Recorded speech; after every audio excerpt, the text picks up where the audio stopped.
Aphaba mapung phaba mi ama oinana ba hona ba haibasi lairik khaktana yade lamdam adugi matam gi oiba issue kya naina ba madi matam gi thodok sing khangna ba khabar paba mathau tai haina MP Angomcha Bimol Akoijam na fongdokkhre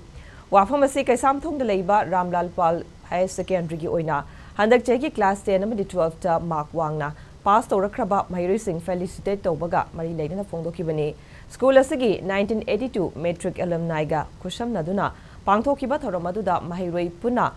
Kunda Selgi Mana Yauna Achamba Kudol Tamduna Makuibu Puning Thogatki.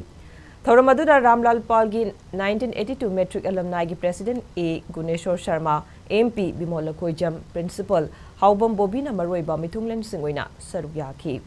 Thoromadugi Matang Wangang Naduna Bimol Akoijam na Makataraduna. Ramlal Palgi Maheiroi Sing Discipline Laina Unicoina Lairakpa School Amani. School asida tamlakpa Maheiroi kya ngasadi tongan ba hiram kya da masak naiba achoba pham naiba myoi kya leikhre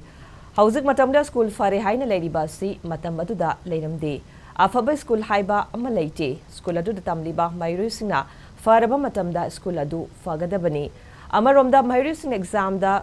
sontha hore haiduna wakhal hanthaba tawroidabani exam haiba sidi lairik macha ama khaktani wakhalon chawthongna naba hotnaba changi hairaduna lairik khak tawbani punsida mayoknaba ngamde haiba wafam phongdokhi Larik kanna paba larik fazana tawba aduga ai nature ma lay waza su koi wera bina larik khatan di punsi yadabani overall personality develop tawna ba leipak ka kari thui have se aware of me se mature of me magi sign ne na lambi se hana khara phagre haina lep kan loina mak topor wai gi ba matang asi loina mak punsi gi loisalam dai se loina kana su position ke su loina fazana lay adu noina sida soi hore haidana punsi loire su khan ngano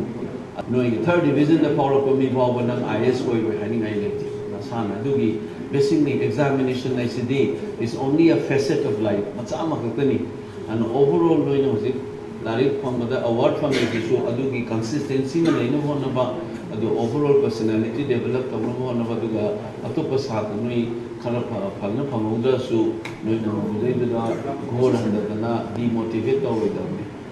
exam is don't forget is only one facet of life is only an experience of life that is not the life